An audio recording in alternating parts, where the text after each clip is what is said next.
The person you are terrified of losing may already have too much power over your life. Because if their attention can make your day beautiful, their absence can destroy it.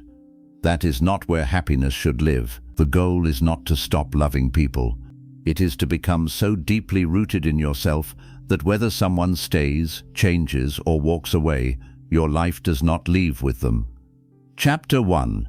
Stop renting your happiness from other people. One of the easiest ways to lose control of your life is to make another person responsible for how you feel. At first, it seems harmless. Their message makes you smile, their attention gives you energy, and their presence makes the day feel lighter. But slowly, your happiness begins to depend on what they do. When they are warm, you feel secure. When they become distant, you become anxious. When they reply late, your mind starts creating stories. Without noticing it, you have handed someone else the remote control to your emotional life. This is what it means to rent your happiness from other people. You can enjoy it only while they are giving you what you need. The moment they change, your peace disappears. Real happiness must be built differently. It should come from a life that still feels meaningful when nobody is texting you, praising you, choosing you, or reassuring you. Build routines you enjoy, goals that excite you, interests that belong to you, and moments that make you feel alive even when you are alone. Love people deeply, but never make them your only source of joy. Let their presence add something beautiful to your life, not become the foundation holding your whole life together. The strongest kind of happiness begins when you realize that other people can contribute to your peace, but they should never own it. Chapter 2. Build a life that still works when someone leaves. The most painful part of losing someone is often not losing the person alone. It is losing the entire life you quietly built around them. Your routines included them, your weekends expected them, your plans made room for them, and even your future began carrying their name. Then one day they leave, and suddenly everything feels empty. This is why your life must always have a foundation that belongs to you. Love should become part of your world, not replace your entire world. Keep something that remains yours regardless of who comes or goes. Your ambitions, friendships, interests, routines, health, work, curiosity, and private dreams should continue growing even while you love someone deeply. Never abandon everything that makes you feel alive, just to become available for another person. When your entire identity becomes attached to a relationship, separation does not merely feel like heartbreak, it feels like losing yourself. Build your life so beautifully that someone's presence makes it richer, but their absence does not make it meaningless. Have mornings you enjoy alone, goals that nobody needs to approve, places you can visit without company, and dreams that continue even when someone changes their mind about sharing them with you. People are allowed to leave. Circumstances are allowed to change. Your life must still know how to move forward. The goal is not to become detached from everyone. The goal is to become deeply connected without becoming completely dependent. Love people while they are beside you. Appreciate the memories you create. But keep building a life that remains standing even when someone decides they can no longer stay. Chapter 3. Learn the difference between missing someone and needing them back. Missing someone can feel so intense that your mind begins to confuse pain with proof. You remember their voice, their messages, the routines you shared, the comfort of knowing they were there, and suddenly it feels as if the ache itself is telling you to return. But missing someone does not automatically mean they belong in your life again. Sometimes you are not missing the relationship as it truly was. You are missing familiarity, attention, hope, or the version of them you kept wishing they would become. This is where emotional maturity becomes important. You must learn to separate memory from reality. Ask yourself what you actually miss. Do you miss the person, or do you miss having someone to talk to at night? Do you miss the relationship, or do you miss feeling chosen? Do you miss who they were, or the future you imagined with them? These questions can save you from returning to situations that already taught you why they could not continue. Your mind has a strange habit of polishing old memories. Over time, it can soften the arguments, minimize the disappointment, and replay only the beautiful moments. That is why loneliness can make the past look healthier than it really was. Do not let a quiet evening rewrite an entire history. You are allowed to miss someone and still protect your peace. You are allowed to remember the good without reopening the door. You can feel sadness without turning it into a decision. Some people belong in your memories, not in your future. Healing becomes stronger when you stop asking, "How do I get them back?" and start asking, "What is this absence teaching me about myself?"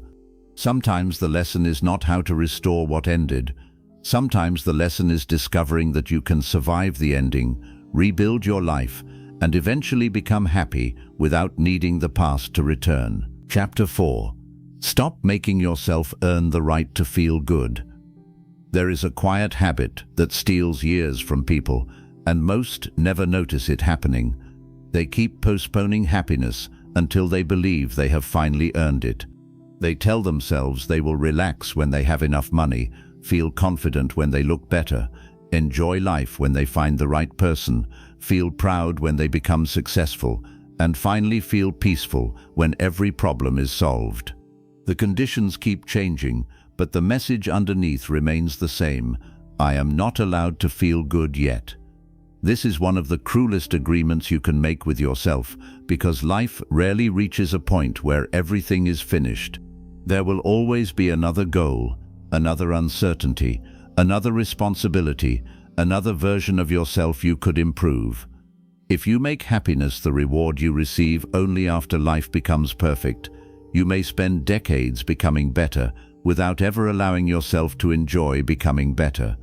Think about how often you have moved your own finish line.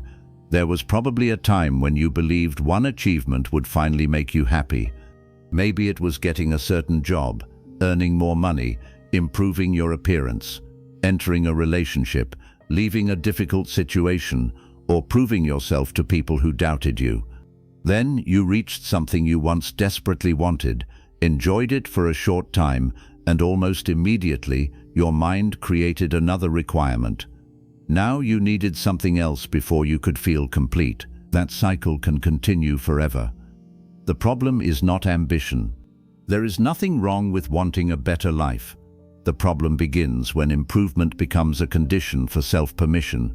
You begin treating the present version of yourself as someone who has not yet earned joy. You work hard, but you never celebrate. You make progress, but you immediately focus on what is still missing. You survive difficult seasons, but instead of respecting your strength, you criticize yourself for not being further ahead. Eventually, even good things stop feeling good because your mind has been trained to search for the next deficiency. You have to interrupt that pattern. Start by understanding that happiness is not a medal awarded to people who have successfully removed every problem from their lives.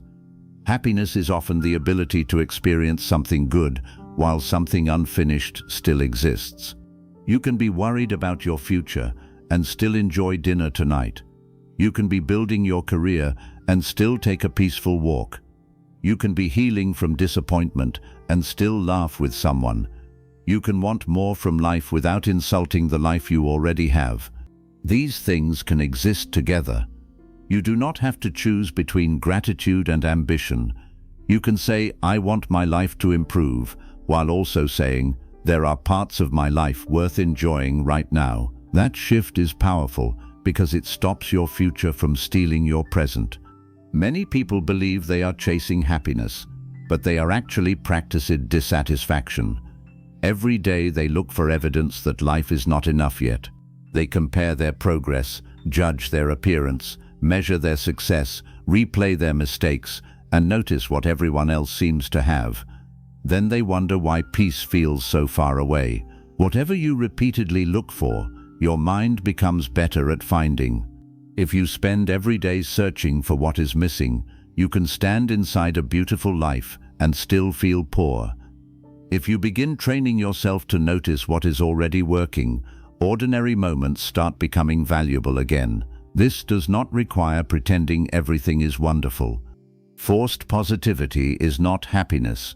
You do not need to smile through pain or convince yourself that disappointment does not hurt. Real emotional strength is more honest than that. It says, "This part of my life is difficult, but difficulty does not get to consume everything else." Maybe your relationship ended, but your entire life did not end. Maybe your career is uncertain, but this morning still belongs to you. Maybe somebody disappointed you, but there are still people capable of loving you well. Maybe your plan failed, but your ability to build another plan is still alive. One painful chapter does not deserve ownership of the entire book. You also need to stop believing that enjoying yourself must always be productive. Not every peaceful moment needs to improve you. Not every hobby needs to become a business. Not every walk needs to burn a certain number of calories. Not every book needs to make you smarter. Not every conversation needs to lead somewhere useful. Sometimes something is valuable because it makes being alive feel good. That is enough. Drink something you enjoy without rushing through it. Listen to music because it changes the atmosphere inside you. Sit somewhere beautiful without turning it into content. Call someone because you enjoy their company, not because you need something.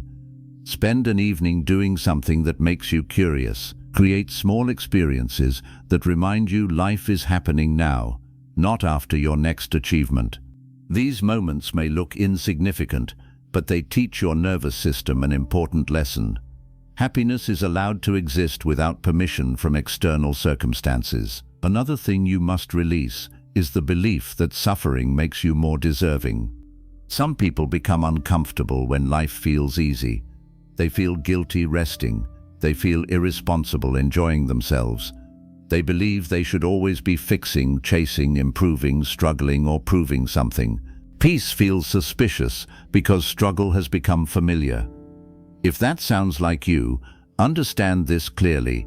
You do not have to exhaust yourself to prove that your life matters. Rest is not something you earn only after breaking yourself. Joy is not a reward reserved for the perfect version of you. You are allowed to have a good day while still being a work in progress. You are allowed to be proud of yourself before reaching the final destination. You are allowed to enjoy your own life while you are still building it. And this matters deeply when it comes to relationships, because people who do not know how to create their own happiness often begin expecting another person to deliver it for them. They wait for someone's attention to make the day exciting. They wait for someone's affection to make them feel valuable. They wait for someone to enter their life before they start traveling, exploring, celebrating, or living fully. Do not make your life a waiting room. Wear the clothes, take the walk, start the project, visit the place, cook the meal, read the book, watch the sunset, celebrate the small victory. Do not save every beautiful experience for a person who may not have arrived yet. The more capable you become of creating good moments for yourself, the healthier your relationships become. You stop approaching people with the silent demand, "Make my life worth living." Instead, you meet them with something far healthier. "I already have a life. I would love to share some of it with you." That difference changes everything. It turns love from dependency into connection. It turns companionship from rescue into choice. It turns happiness from something fragile into something you know how to rebuild. Your life does not need to be complete before it becomes enjoyable. You do not need perfect circumstances, perfect confidence, perfect finances, perfect relationships, or perfect clarity before you are allowed to feel alive. There will always be something unfinished. Let it be unfinished. Keep growing, keep improving, keep reaching, but stop punishing the person you are today because they have not yet become the person you hope to be tomorrow. You are not a rough draft that must wait for the final version before being appreciated. You are living now. And if you keep postponing happiness until everything finally goes right, One day you may discover that the life you were waiting to enjoy has already passed through your hands. Do not wait for permission. Do not wait for perfection. Do not wait until you have proven enough, achieved enough, healed enough, earned enough, or impressed enough people. Give yourself permission to feel something good today, not because everything is perfect, because this day is part of your life too. Chapter 5. Do not let rejection become a verdict on your value. Rejection hurts most when you stop treating it like an event and start treating it like evidence about who you are. Someone leaves, chooses someone else, loses interest, stops calling, turns you down, or decides they no longer want the future you imagined together. The moment is painful enough, but then the mind adds another wound. It whispers that maybe you were not good enough, attractive enough, interesting enough, successful enough, lovable enough, or important enough to keep. Suddenly, one person's decision begins speaking with the voice of a judge, and you start putting your entire worth on trial. This is where you must become very careful. Rejection can tell you that something did not work. It cannot tell you what you are worth. Those are two completely different things. A relationship can fail even when two good people are involved. Someone can stop choosing you because their feelings changed, their priorities shifted, their fears took over, their life moved in another direction, or because the connection simply was not healthy enough to continue. Sometimes you made mistakes, sometimes they did. Sometimes both of you tried and still could not create something that worked. None of those possibilities automatically translates into "I am not enough." Yet this is exactly how many people process rejection. They turn one closed door into a definition of themselves. Someone does not choose them, so they begin believing they are difficult to love. Someone loses interest, so they decide they are boring. Someone betrays them, so they assume they were foolish for trusting. Someone leaves, so they conclude that everybody eventually will. This is how one painful experience begins influencing relationships that have not even happened yet. If you are not careful, rejection can follow you into the future wearing a different name. It can become insecurity. It can become jealousy. It can become overthinking. It can become the constant need for reassurance. It can make you suspicious of kindness because you are waiting for it to disappear. It can make you accept poor treatment because a part of you believes losing someone would prove your worst fear. It can make you overperform in relationships, constantly giving more, forgiving more, tolerating more, and sacrificing more because you are trying to become impossible to leave. But nobody becomes emotionally safe by becoming impossible to leave.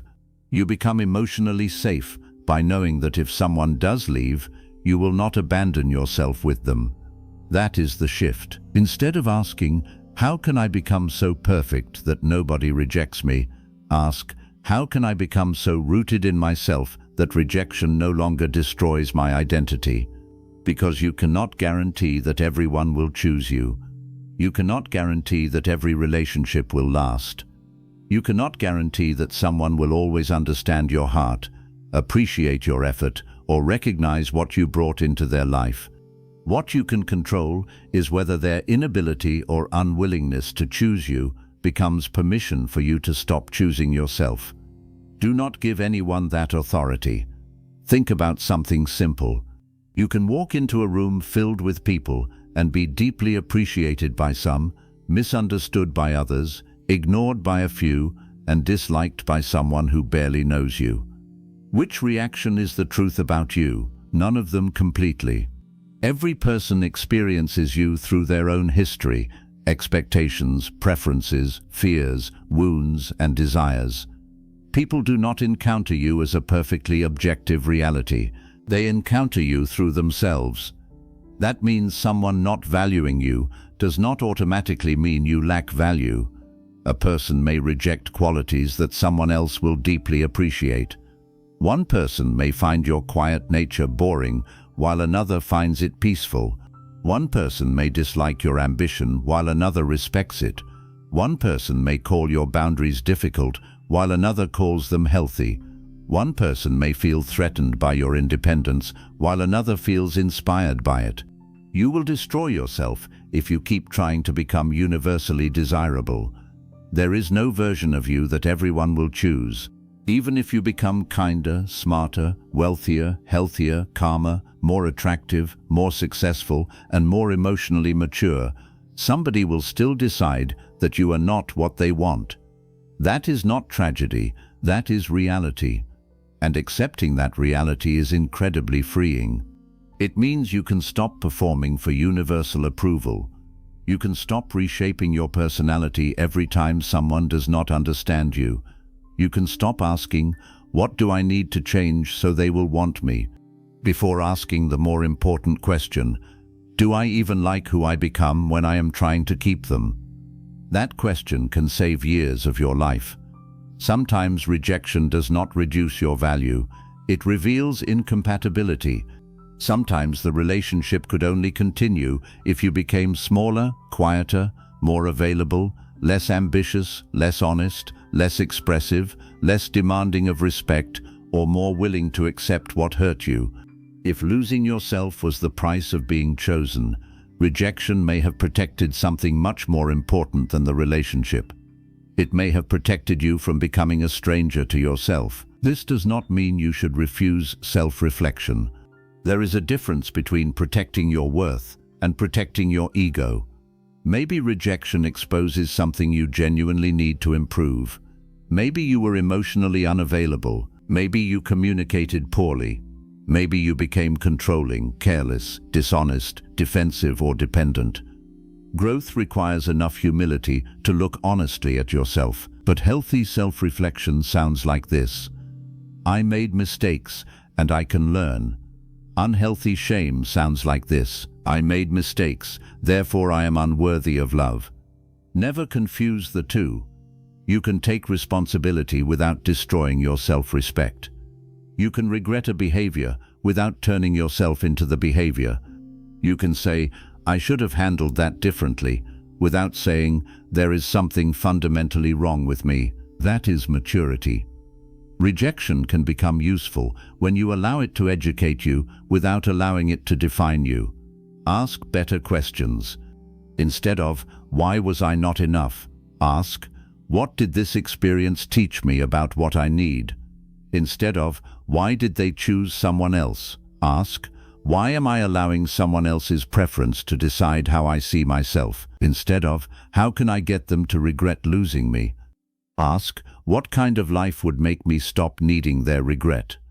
That last question is especially important, because after rejection, many people secretly continue living for the person who left. They improve themselves so the other person will notice. They become successful so the other person will regret leaving. They post carefully so the other person will see that they are happy. They imagine future encounters where they finally look stronger, more attractive, richer, calmer, and completely unaffected. This feels like moving on, but emotionally, the rejected person is still standing in the center of your life. You are still asking them to validate your transformation.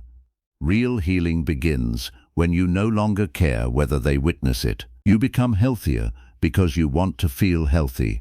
You build your career because the work matters to you. You improve your life because you will be the one living it. You become happier because happiness is worth having, not because you want someone from your past to feel stupid for losing you. That is when your power actually returns. There is also something else rejection can reveal: how much of your identity was dependent on being chosen. Some people feel valuable only when somebody wants them. Attention becomes proof of attractiveness. A relationship becomes proof of lovability.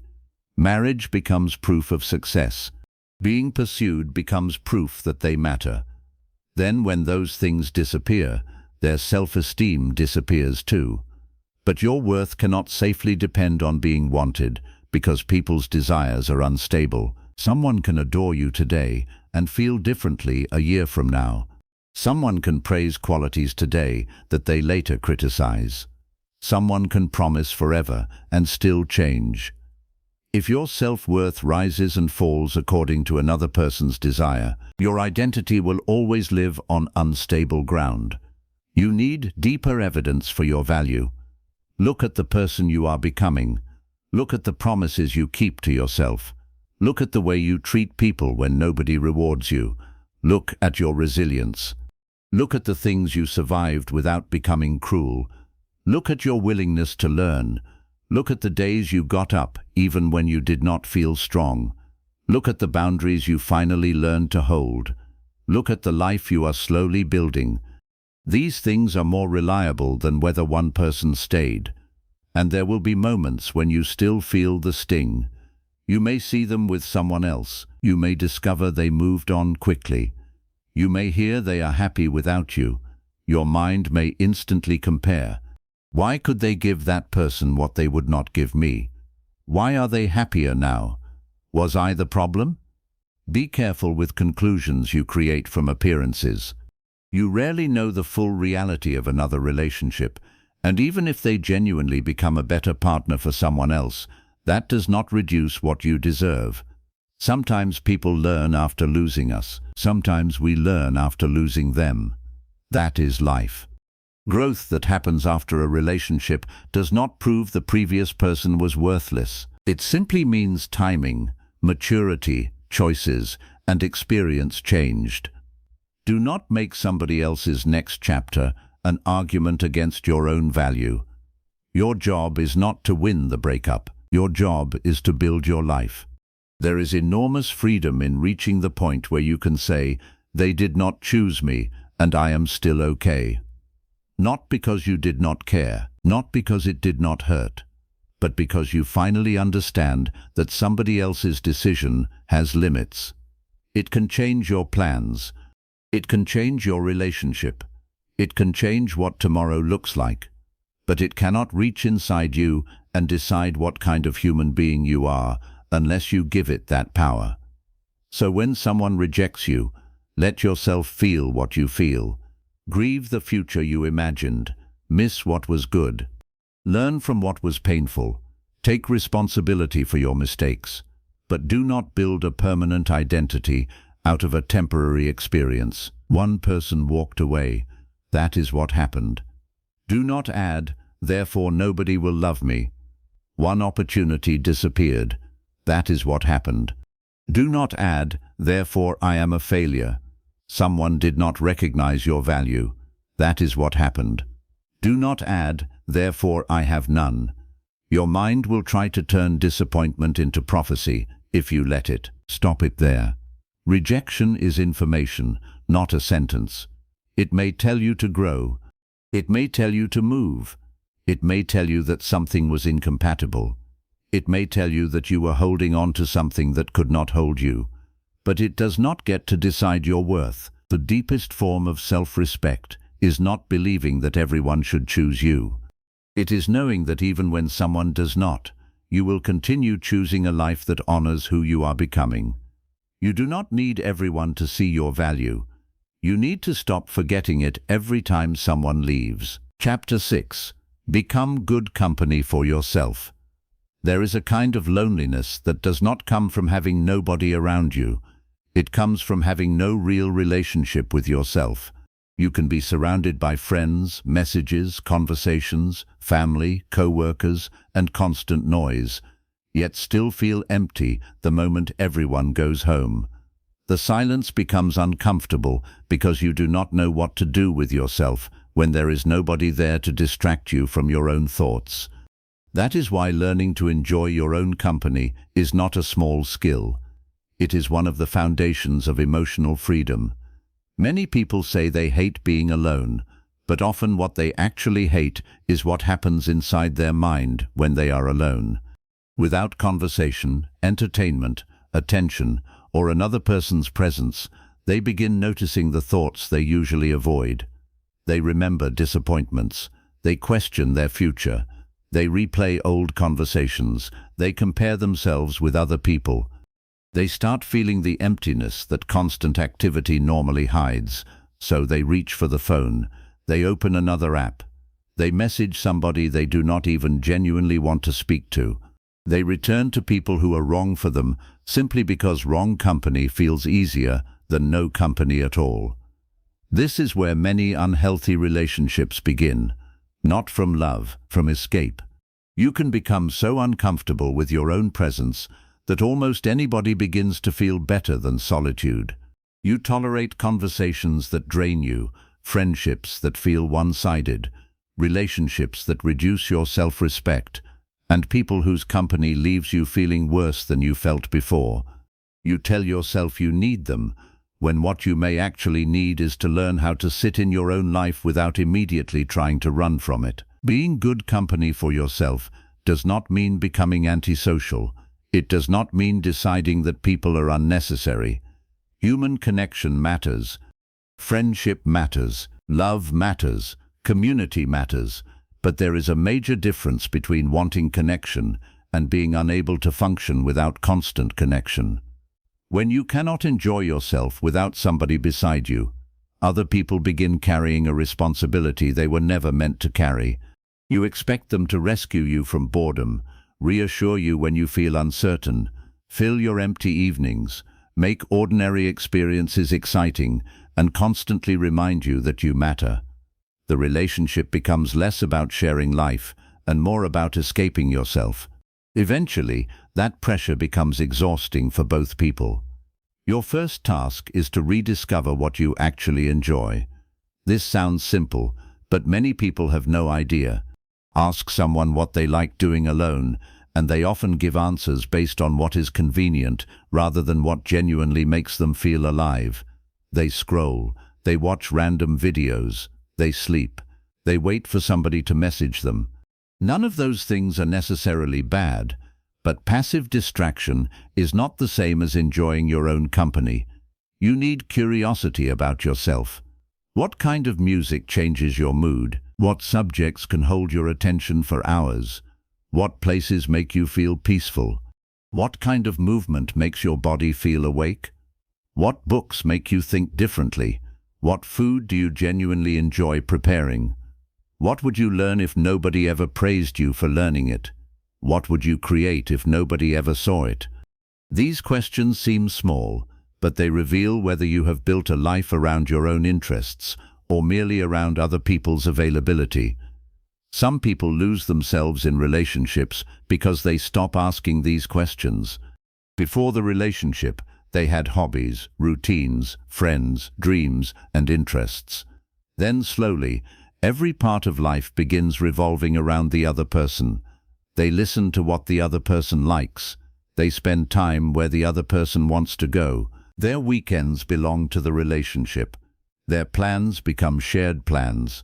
Their interests disappear because maintaining connection becomes the priority. At first, this can feel like closeness. Eventually, it can become self-erasure. Then, if the relationship ends, the pain is multiplied because they are not only grieving another person, they are trying to remember who they were before that person became the center of everything. Do not wait for loss to rediscover yourself. Keep a part of your life that remains privately yours. Have goals that do not require somebody else to participate. Have routines that remain meaningful, whether you are single or in love. Have interests you pursue because they make you curious. Have friendships you continue nurturing. Have places you enjoy visiting alone. Have dreams that are not dependent on another person agreeing to walk beside you. This is not distance, it is stability. When your identity has its own roots, relationships become healthier because you no longer need to cling. You can say, "I love being with you," without secretly meaning, "I do not know how to be without you." Those sentences sound similar from the outside, but emotionally they are completely different. One is love, the other is fear. Learning to enjoy your own company also requires becoming comfortable with silence. Silence can be frightening when you have spent years filling every empty moment. The moment you wake up, there is music, television, social media, messages, podcasts, conversation, news, and endless information. You move from one voice to another until the day ends. Then you wonder why you no longer know what you think. Sometimes you cannot hear yourself because everyone else has been speaking inside your mind all day. Give yourself periods without input. Walk without headphones sometimes. Sit with a cup of tea without reaching for your phone. Drive without immediately playing something. Let a quiet evening remain quiet. At first, the silence may feel uncomfortable. That discomfort is useful. It shows you what you have been avoiding. You may discover fears. You may discover desires. You may realize you are unhappy with something you have been pretending not to notice. You may realize you are exhausted from trying to impress people you do not even like. You may discover that a goal you have been chasing was never truly yours. You may realize that your loneliness is not asking for another person. It is asking for a more meaningful life. That kind of discovery rarely happens in constant noise. Your own company should become a place where you can think clearly enough to hear yourself again. Another powerful practice is learning to create experiences without waiting for company. How many things have you postponed because nobody was available to do them with you? A restaurant you wanted to try, a museum, a walk somewhere beautiful, a film, a short trip, a class, a cafe, a bookshop, a new hobby. You keep saying, "I will go when somebody comes with me." Months pass. Sometimes years pass.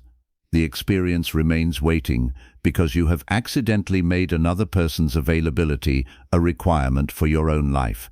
Start breaking that habit. Do something alone that you previously believed required company. At first, you may feel self-conscious. You may imagine everyone noticing you. They probably are not. Most people are too busy thinking about themselves. Then something surprising happens. You begin paying attention differently. You notice the place. You notice the food. You notice your thoughts. You move at your own pace. You stay as long as you want. You leave when you want. There is nobody to impress, entertain, negotiate with, or wait for. You begin understanding that solitude does not remove experience. Sometimes it allows you to experience something more fully, and once you know that, your standards for company change. This is important. People who cannot be alone often accept company simply because it is available. People who enjoy their own company become more selective because another person now has to offer something better than the peace they already have. That changes your relationships dramatically. You stop answering every message from boredom. You stop returning to people because you have nothing else to do. You stop staying in conversations that disrespect you because silence no longer scares you. You stop keeping certain friendships alive solely because you are afraid of having fewer people. Your standard changes from, "Is somebody there?" to, "Does their presence make my life healthier?" That is a much stronger question. When solitude becomes peaceful, you stop negotiating against yourself. This also changes the way you handle endings. When someone leaves, you still feel pain. Becoming good company for yourself does not make you emotionless. You may miss them. You may cry.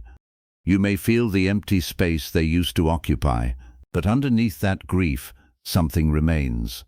You, your routines, your interests, your mind, your future, your ability to create another good day.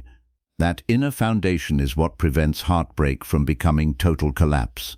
You begin to understand something deeply comforting. People can leave your life without taking your entire life with them. That understanding produces a different kind of confidence, not loud confidence, not the confidence that needs to announce, "I do not need anybody." Real confidence is quieter.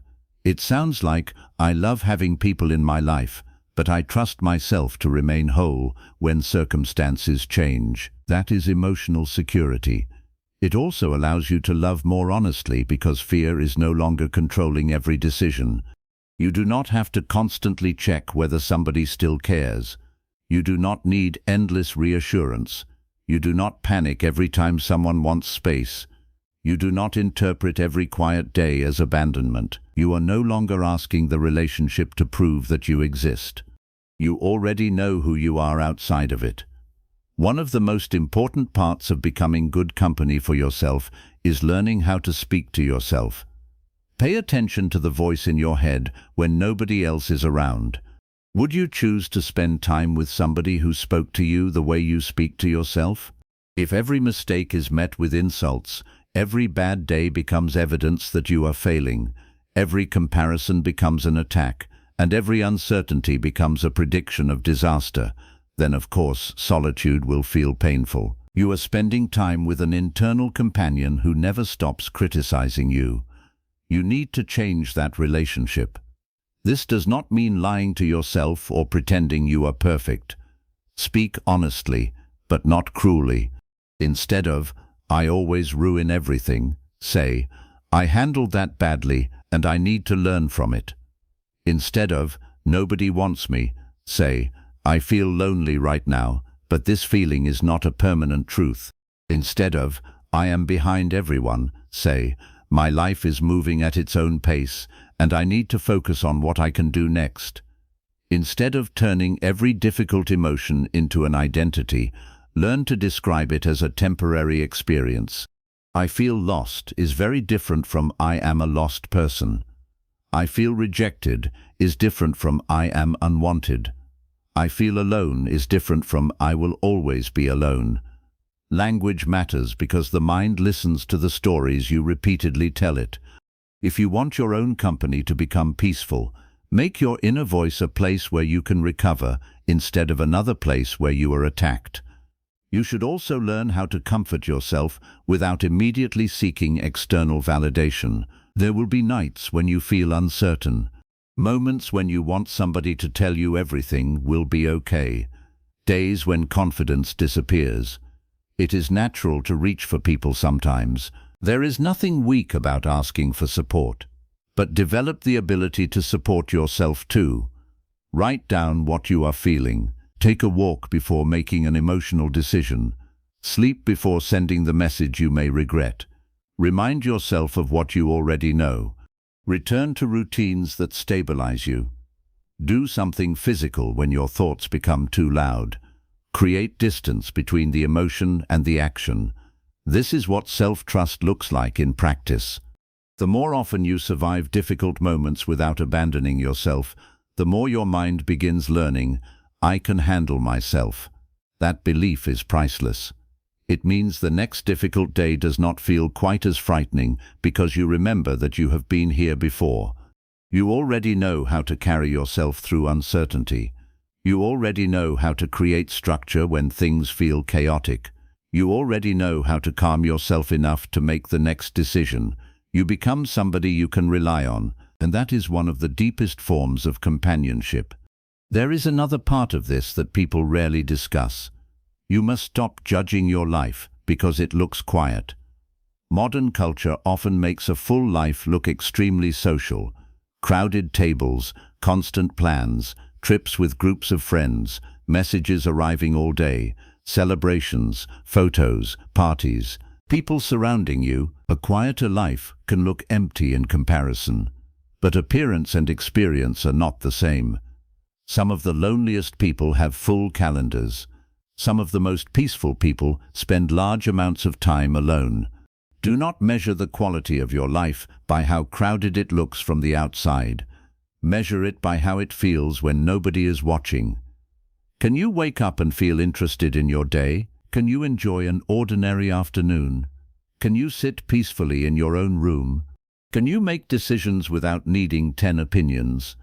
Can you experience something beautiful without needing to prove to the internet that it happened? Can you spend time with yourself without treating solitude like a problem that must immediately be fixed?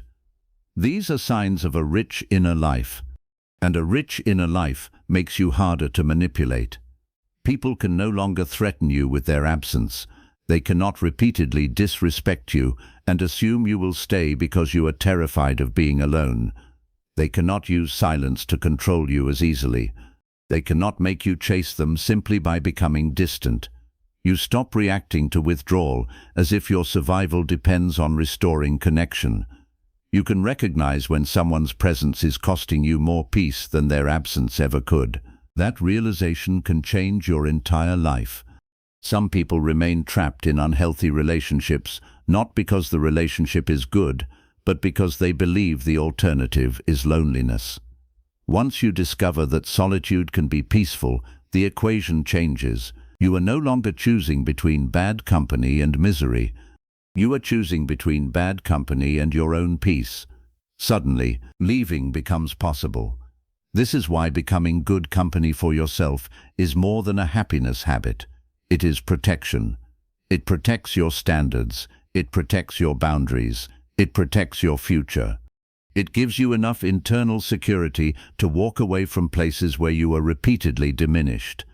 And ironically, the more comfortable you become alone, the better your relationships often become, because you stop choosing people from desperation, you choose from preference. You are not asking, who will save me from loneliness? You are asking, who genuinely deserves access to this life I have built? That question creates better choices. You begin valuing consistency over attention, character over excitement, peace over intensity, mutual effort over chasing. You stop being impressed simply because somebody wants you. You start paying attention to how you feel around them. Can you be yourself? Can you relax? Are you respected? Do they contribute to your peace or repeatedly disturb it? Do they support the person you are becoming? These questions become easier to answer when you are not terrified that saying no means ending up alone. You already know alone. You have made friends with it. That is your advantage. Your life becomes something you are inviting people into instead of something you are begging them to create for you. And eventually, you understand that being good company for yourself does not mean you never feel lonely again. Loneliness is a human emotion. It will still appear sometimes. There will be evenings when you wish somebody were beside you. There will be memories that make an empty room feel heavier. There will be moments when you want connection and cannot immediately find it. The difference is that loneliness no longer frightens you into bad decisions. You can feel it without obeying it. You can say, I am lonely tonight, without reopening a relationship that hurt you. You can miss companionship without calling someone who repeatedly disrespected you. You can want love without accepting whatever version of love happens to appear first. You learn to let the feeling pass without letting it choose your future. That is strength. So build a relationship with yourself that is worth returning to. Know what makes you laugh. Know what restores you. Know what challenges you. Know where you want to go. Know what kind of mornings make you feel grounded. Know what kind of people bring out the best in you. Know how to spend an evening without needing attention. Know how to celebrate yourself when nobody else remembers. Know how to comfort yourself when life becomes uncertain. Become familiar with your own mind. Become curious about your own life. Create reasons to enjoy waking up that do not depend on somebody else choosing you every morning. Because people will be busy, people will change, people will move. Relationships will enter different seasons. Some connections will last, others will end. If your happiness depends entirely on constant company, every change will feel like a threat. But when you become good company for yourself, something inside you settles. You stop seeing solitude as evidence that something is missing. Sometimes solitude is simply space.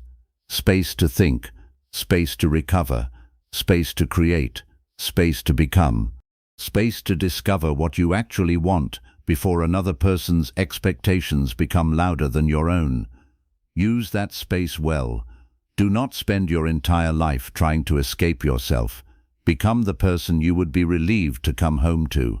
Then whether somebody stays or leaves, whether the phone is full of messages or completely silent, whether the room is crowded or quiet, you will still have something valuable beside you, your own presence. And once your own presence becomes peaceful, nobody else's absence can destroy you in the same way again. Chapter 7. Let people add to your happiness. Never defy it. There is a dangerous difference between loving someone and making them responsible for your emotional survival. Love says, your presence makes my life richer. Dependence says, "Without your presence, I do not know how to feel okay." One creates connection, the other creates fear. And fear changes the way you behave inside relationships.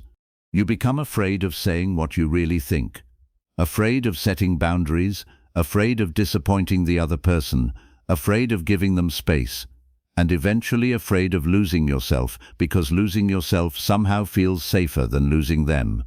This is why the final lesson is not about becoming distant from people. It is about learning how to love without handing another person ownership of your happiness. People should add to your life. They should bring laughter, warmth, companionship, support, affection, perspective, challenge, and beautiful memories. They should introduce you to parts of yourself you might never have discovered alone. A healthy relationship can make life more meaningful. A good friendship can carry you through difficult seasons. Loving people is not weakness. The problem begins when a person moves from being a beautiful part of your life to becoming the entire explanation for why your life feels beautiful. That is too much power to place in another human being. People change, feelings change, priorities change, circumstances change. Someone who has time for you today may become busy tomorrow. Someone who understands you deeply may eventually see life differently. Someone you imagined beside you forever may one day choose another road. You cannot build permanent emotional stability on something that is capable of changing. That does not mean you should expect everyone to leave. Living suspiciously is not strength. The answer is not to love less so that loss hurts less. The answer is to remain connected to yourself while you love. Think of your happiness as a house. Other people can bring furniture into it. They can bring warmth, music, laughter, flowers, stories, and memories. They can make the house more beautiful, but they should not become the foundation underneath it. Because if the person leaves and they were your foundation, everything collapses. But if your foundation is your own sense of meaning, self-respect, routines, values, interests, purpose, friendships, emotional skills, and ability to create a life you enjoy, their departure may empty a room, but it does not destroy the house. You will feel the loss. You may need time to rearrange things. Certain rooms may feel painfully quiet for a while, but the structure remains. That is emotional independence. And emotional independence does not mean telling yourself, "I need nobody." That sentence often comes from pain. Sometimes people are hurt so deeply that they decide the solution is never needing anyone again. They become proud of their distance. They stop asking for help. They refuse vulnerability. They confuse walls with boundaries and isolation with strength. But needing connection is human. You will need people sometimes. You will need encouragement. You will need advice. You will need someone to sit beside you in difficult moments. There is nothing wrong with that.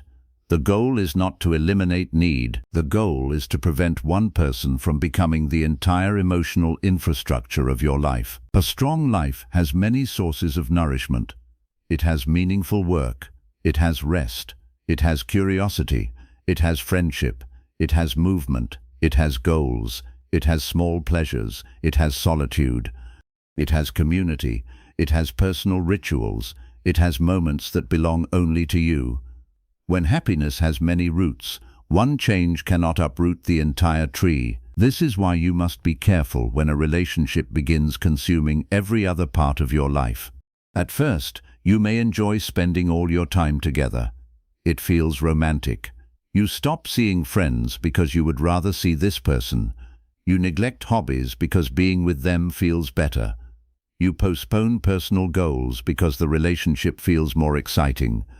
You become less interested in experiences that do not include them.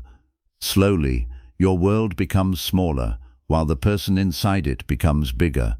Eventually, everything emotional begins passing through them. If something good happens, they are the first person you need to tell. If something bad happens, they are the only person who can comfort you. If they are happy with you, you feel secure. If they are distant, you cannot concentrate. If they are disappointed, you question yourself. If they become unavailable, the entire day feels empty. This can look like intense love from the outside. Inside, it often feels like anxiety. The more someone becomes responsible for your happiness, the more frightening their freedom becomes. You start wanting control. You want predictable replies, predictable affection, predictable reassurance, predictable behavior. Not because you are naturally controlling, but because your emotional stability now depends on what they do. This is why maintaining your own life is not selfish. It protects the relationship from becoming a prison. Keep your friendships, keep your interests, keep learning, keep working toward things that matter to you. Keep parts of your schedule that do not require another person. Keep building yourself even when you are deeply loved. A healthy relationship should make you more yourself, not gradually erase the person you were before it began. Ask yourself a difficult question. If this person disappeared from my life tomorrow, what parts of me would still remain? Would you still know what you enjoy? Would you still have people to call? Would you still have goals? Would you still have routines? Would you still know where you are going? Would there still be reasons to wake up with curiosity? If the answer is no, do not panic. Simply take it as information. You have allowed too much of your life to gather in one place. Begin redistributing it. Return to something you used to enjoy. Reconnect with someone you neglected. Restart a goal that became secondary. Spend time alone without treating it as punishment. Build parts of your identity that exist independently of the relationship. This does not push love away. It makes love healthier. Because the strongest relationships are not usually created by two people who cannot survive without each other. They are created by two people who could stand independently but choose to walk together. Choice is more beautiful than desperation. When you know you can survive without someone, staying becomes more meaningful because you are not staying from fear. You are staying because the relationship is good. You are staying because there is mutual respect. You are staying because being together adds something valuable to both lives. That is different from staying because loneliness terrifies you, and this understanding changes what you tolerate. When another person defines your happiness, you become willing to accept almost anything to keep access to them. You tolerate inconsistency because losing them seems worse. You excuse disrespect because at least they are still there. You remain silent about your needs because speaking honestly might push them away. You forgive without change. You wait without clarity. You shrink your boundaries. You become grateful for tiny amounts of attention because you have forgotten how to create peace anywhere else. This is how emotional dependence becomes expensive.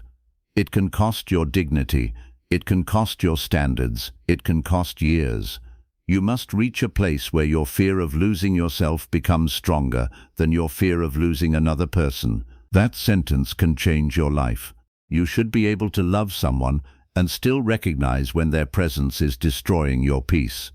You should be able to miss somebody and still admit they are unhealthy for you. You should be able to remember beautiful moments without using those memories to excuse repeated pain. You should be able to say, "I love you," and still say, "I cannot continue living like this." Love does not require self-abandonment. Sometimes the most loving thing you can do for yourself is stop confusing attachment with compatibility. You can feel deeply attached to someone who is wrong for your life. You can have chemistry with someone who cannot communicate. You can have history with someone who repeatedly hurts you. You can understand someone's wounds and still decide you cannot keep being wounded by them. Understanding another person does not obligate you to sacrifice your emotional health. This is where self-happiness becomes practical. When you know how to create peace for yourself, you stop treating every ending as catastrophe. You begin realizing there are things worse than losing someone. Losing your self-respect is worse. Losing years trying to change someone is worse. Losing your confidence is worse. Losing your ability to trust yourself is worse. Losing the life you wanted because you were too afraid to leave the life that was hurting you is worse. Some people remain in unhappy situations because they cannot imagine happiness outside them. That is why your relationship with your own happiness matters so much. If you know how to build another meaningful day, another routine, another social life, another dream, another chapter, then endings become painful without becoming impossible. You know there is life after loss because you know how to participate in creating that life. You do not need to know exactly what it will look like. You simply trust that you will build again. This kind of trust in yourself is one of the greatest protections against desperation. It allows you to hold people with open hands. You appreciate them without gripping them. You do not spend every peaceful moment worrying about whether it will last. You stop demanding promises that no human being can perfectly guarantee. You enjoy what is real today while still knowing you will be capable of facing tomorrow. There is enormous peace in that. Think about how much energy people waste trying to guarantee that someone will never leave. They analyze messages. They watch changes in tone. They compare themselves with other people. They try to become more attractive, more agreeable, more useful, more impressive, more available. They believe if they perform perfectly enough, they can make themselves impossible to abandon. But there is no perfect performance that guarantees permanence. People are free. That freedom is frightening only when their decision has become your definition. You cannot control whether someone stays. You can control whether you disappear trying to make them stay. You cannot guarantee that someone will always choose you. You can choose yourself while they are deciding. You cannot stop every relationship from changing. You can build a life capable of surviving change. This is where happiness becomes less fragile. You stop asking other people to promise you emotional immortality. Instead, you begin developing your ability to adapt. And adaptability is powerful. It means you can lose a routine and create another. You can lose a plan and build a new one. You can lose companionship and slowly discover solitude. You can lose a future you imagined and still create a future worth wanting. There may be grief between those two chapters. Do not skip it. Being emotionally independent does not mean you should recover immediately. If someone important leaves, you may hurt deeply. There will be songs you cannot listen to, places that feel strange, mornings where reality returns before you are ready. Habits built around them may continue automatically. You may reach for your phone before remembering there is nobody to contact. Let yourself feel that. You are not weak because absence hurts. Something mattered. Of course there is an ache. But grief and helplessness are not the same thing. You can grieve while trusting yourself. You can cry while knowing you will eventually laugh again. You can miss someone without believing your best days left with them. You can be devastated and still understand that devastation is not your permanent address. Time changes things, but time works best when you participate. You have to slowly return to yourself, return to routines, return to people who remind you who you are, return to sleep, return to movement, return to work, return to curiosity, return to the parts of life that became invisible while your attention was consumed by another person. Do not expect these things to feel exciting immediately. Sometimes rebuilding begins before motivation arrives. You walk because staying in bed is making everything heavier. You answer the friend even when you do not feel social. You make breakfast because your body still deserves care. You reopen the book. You clean the room. You take the shower. You start the project again. None of these things looks dramatic, but slowly they send a message to your mind. My life is continuing. That message matters. Every small act of continuing weakens the belief that another person's absence ended your world. Then one day something surprising happens. You laugh without forcing it. You enjoy a conversation without thinking about them. You notice an entire afternoon passed without checking whether they contacted you. You hear the song, and it hurts less. You make a plan they were never part of. You experience something beautiful, and realize you did not need to share it with them for it to matter. This is how happiness returns, not always as a dramatic breakthrough, often as tiny moments of independence. And when those moments begin collecting, you realize something that once seemed impossible. Your life can still be good. Different, yes, but good. That realization becomes incredibly important for every future relationship. Now you know from experience that somebody leaving does not erase you. You become less afraid. And when fear decreases, your behavior changes. You do not chase as quickly. You do not over-explain. You do not panic when someone needs space. You do not perform for affection. You stop trying to convince people to see your value. You become capable of saying, "I want you here, but I will not destroy myself to keep you here." That is not arrogance. That is balance. The healthiest love contains both attachment and freedom. You can care deeply while knowing another person belongs to themselves. You can build a future together while remembering life remains unpredictable. You can appreciate every ordinary day without demanding that tomorrow look exactly the same. This makes love more honest. You stop loving from possession. You start loving from appreciation. There is another important truth. Sometimes people stay physically while emotionally leaving. This can be even more confusing. They are still beside you, but the connection changes. They stop showing interest. Affection becomes rare. Communication becomes mechanical. You begin living on memories of how things used to feel. Because they have not technically left, you keep telling yourself the relationship still exists. But you feel alone inside it. This is another reason not to define happiness through another person. Their physical presence is not enough. You need a life that remains connected to your own emotional reality. If something is hurting you, admit it.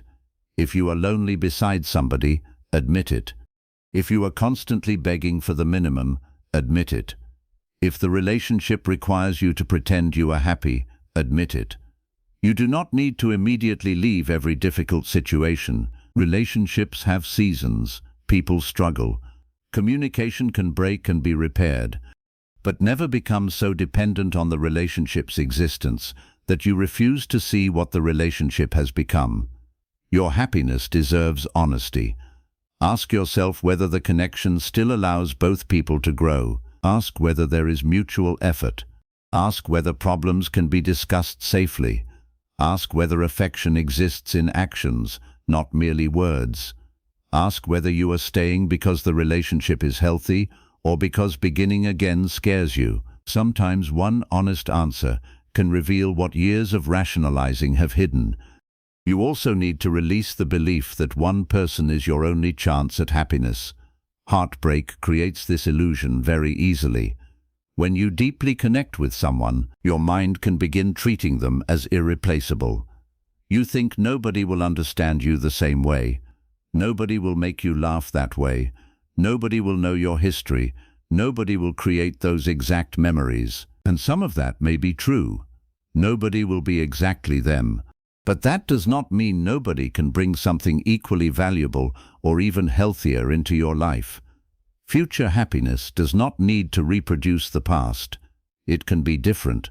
Different conversations, different chemistry, different memories, different peace, different versions of you. The mistake is believing that because one particular experience cannot be recreated, no beautiful experience can ever happen again. Life does not only offer one form of happiness. Do not make one person the final definition of what love, connection, excitement, or companionship can feel like. Leave some room for life to surprise you. This applies even when nobody has left. Do not wait for heartbreak before learning this lesson. Look at the people you love right now and appreciate them without making them responsible for completing you. Say thank you more often. Be present. Enjoy the ordinary moments, but also keep growing your own life. Do not make permanence the condition for appreciation. Something does not have to last forever to have been meaningful. Some friendships belong to one season. Some relationships teach you something and end. Some people walk beside you for years. Some stay for decades. The value of a connection is not erased because it eventually changes. This perspective makes you less desperate to force every relationship into permanence. You can appreciate what something is while it is here. You can also release it when it is clearly finished. That is difficult, but there is peace inside it. Not everything must be saved. Not every ending means failure. Sometimes forcing something beyond its natural life creates more pain than allowing it to end. You do not prove love by holding on to something after respect, trust, peace, and mutual effort have disappeared. Sometimes love teaches you how to stay. Sometimes self-respect teaches you when to leave. You need both skills. And throughout all of this, remember the central principle. Other people are contributors to your happiness, not owners of it. Your partner cannot be responsible for every good feeling. Your friends cannot always rescue you from loneliness. Your family cannot always understand you. Your co-workers cannot guarantee appreciation. The world cannot arrange itself every morning so you feel emotionally comfortable. You must participate in the creation of your own inner life. This means noticing what nourishes you and deliberately making room for it. It means protecting sleep, protecting your attention, protecting time for things that matter. It means developing interests that make your world larger. It means caring for your body. It means keeping promises to yourself. It means building skills. It means making choices that increase self-respect. It means surrounding yourself with people who do not require you to betray yourself to belong. It means leaving enough space inside your life that you can hear your own thoughts. These things may not produce the dramatic excitement that romantic attention can produce, but they create something more durable: stability. And stability becomes increasingly valuable as you mature. You begin realizing that happiness is not constant excitement. Sometimes happiness is waking up without dread. It is eating breakfast peacefully. It is having work that feels meaningful enough. It is laughing with a friend. It is being able to pay your bills. It is having a body capable of carrying you through the day. It is sleeping without waiting for somebody's message. It is knowing your boundaries. It is having plans that excite you. It is no longer begging anyone to see what you bring to the table. It is liking the person you are becoming. These quieter forms of happiness do not disappear simply because someone changes their mind about you. That is why you should build them carefully. Make your life wide enough that love has somewhere to fit without becoming everything. Make your identity strong enough that connection can deepen you without swallowing you. Make your happiness flexible enough that when one source disappears, you can discover another. Most importantly, stop asking other people to provide evidence that your life is valuable. Your life had value before they arrived. It will have value if they leave. You may forget that temporarily when your heart is broken, but forgetting something does not make it untrue. You are still here. There is still a morning coming. There are still conversations you have not had, places you have not visited, skills you have not learned, versions of yourself you have not met, people you do not know yet, ordinary days that will one day become memories. You cannot see the entire future from the middle of one loss. Do not make permanent conclusions from temporary pain. Someone leaving does not mean happiness left. It means one particular source of happiness changed, and you are capable of building more. That is the freedom at the center of everything you have learned.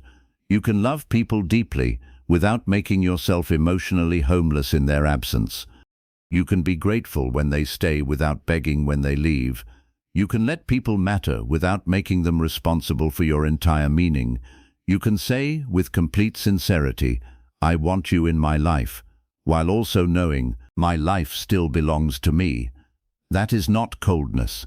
That is one of the healthiest forms of love. Because now you are not asking the other person to save you. You are not demanding that they cure your loneliness, prove your worth, repair your identity, carry your confidence, or guarantee your future. You are meeting them as a whole person who is still growing. You are saying, I have built something here, come share it with me. And if they stay, appreciate them. If they love you well, love them well. If they support you, support them.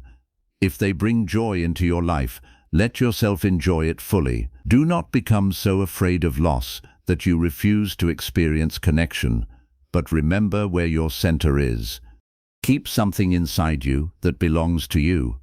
Keep your direction. Keep your standards. Keep your curiosity. Keep your dreams. Keep your relationship with yourself alive. Because one day circumstances may change. And if they do, you do not want to discover that your entire identity was packed inside another person's suitcase. Let them take their memories. Let them take their choices.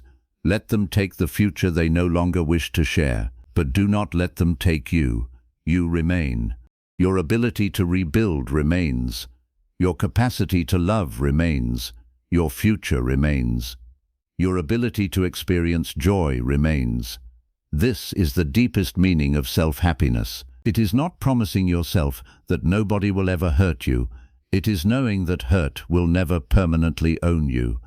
It is not believing that everyone you love will stay. It is knowing that your life will still contain meaning if someone leaves. It is not refusing to need connection. It is refusing to make connection the price of feeling worthy. And eventually you reach a place where the question changes. You stop asking, how do I make sure nobody leaves me? You begin asking, how do I make sure I never leave myself? That is the question that matters, because people will come and go through different seasons of your life.